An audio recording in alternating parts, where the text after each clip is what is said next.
Are Trams Socialist was a deliberately provocative title. Actually, the book is rather broader than that. I'm not going to say whether it argues that trams are socialist or not, but I'll try and give a little account of what the book is about. And my view, I've written about transport for about 25 years. And it's one of the areas of politics that is really underestimated in terms of its importance. The minister in charge of transport is never somebody of the top rank. It's a feature of life that is generally not particularly considered. We all use transport every day, and yet we don't really do enough thinking about it. And that's reflected in the politics of successive governments. So what the book is about really is not whether trams are socialist or not, but it was a kind of deliberately interesting, intriguing title, but why over the years we've never had a coherent transport policy that governments have instituted and stuck by. So it covers a little bit about the history of transport, starting, of course, with the railways, which were the first form of mass transport and amazingly successful, very transformative. And for about 50, 60, 70 years, they were the only way of getting around with any speed or for any distance. And then we get the big disaster, which is the invention of the motor car, which sounds a great idea initially. People can get about much more easily. They can have basically door-to-door personalized transport. And it's fine, as I say in the book, in the first 20 or 30 years when there weren't very many cars, there was plenty of car parking spaces, and it was a plaything of the rich. The problem was, of course, after the Second World War, when car transport becomes absolutely routine and mass for most people can, or at least the middle classes, can get access to the cars. There then becomes the big problem of really the problem of the commons, which is that given that roads are free and that they are by nature constrained, there isn't enough space, you get too many cars in too little space, you get congestion, you get the nightmare. And that's where we really needed a forward-looking government to think, well, this is a fundamental problem, what do we do about this? And instead we got exactly the opposite. We got the attempts by successive governments to cater for this endless demand, this absolute infinite desire of people to get in their cars and drive around. And so everybody who bought a new car, for example, would then take much less public transport. They would no longer use the buses. And so as lots and lots of people bought cars, then the buses became irrelevant, and in fact services closed down in many places.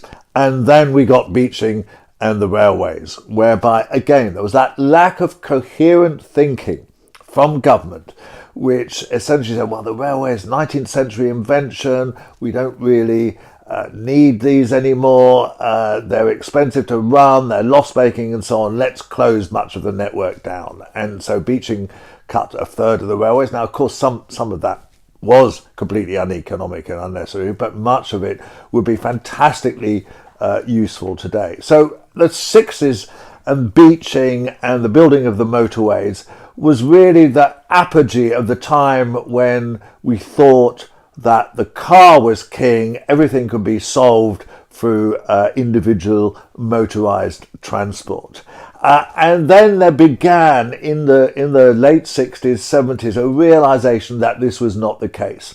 And I cite in the book the example of the ring roads in London. There was a plan for 3 ring roads, motorway boxes as they were called, and the inner one of that, which was basically at a radius of around 2 to 3 miles from Charing Cross, was basically a motorway that would have destroyed 40,000 homes. It would have created something like the sort of bull ring system in Birmingham that was created around the same time, and would have been absolutely amazingly damaging to London. Now, fortunately, the turning point came around then when people did realise that that sort of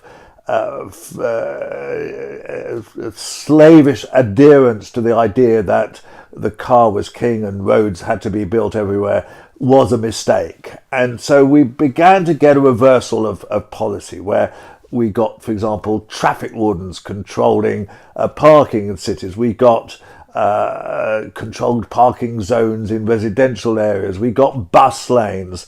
We got a realisation that actually public transport in towns and cities needed to be improved.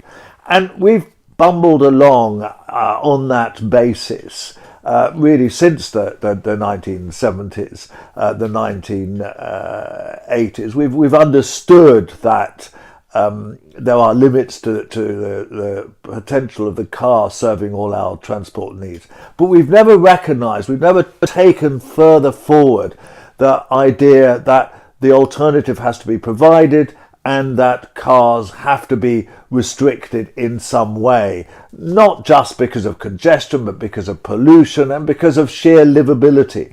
You know, cities that are dominated by cars are not pleasant places to be. I mean, who would want to live in Los Angeles compared to, say, living in New York, where New York is actually not dominated by cars and has a subway system and so on, whereas Los Angeles is entirely dominated by cars. So we've reached an interesting point where the book pretty much ends saying, look, we've understood the limitations of road transport. We've understood that we need to understand public transport. We've understood that we need new railway systems. Look what's happening in China, for example, where they're building metro lines almost kind of monthly. A new metro line opens. They've actually began to understood this all much more quickly. Their whole process of loving the car and then being wary about it in China has kind of only taken about 20 or 30 years, whereas in the Western world it kind of took 150. But so there is that recognition, but we've not had a transport policy based on this, a transport policy based on cycling, walking, public transport, recognition that the car is incredibly damaging. And until we get there, we're going to be stuck with our polluted cities, with congestion, with the hassle of getting round, with a failure to recognise that our lives would be better if we had a coherent transport policy.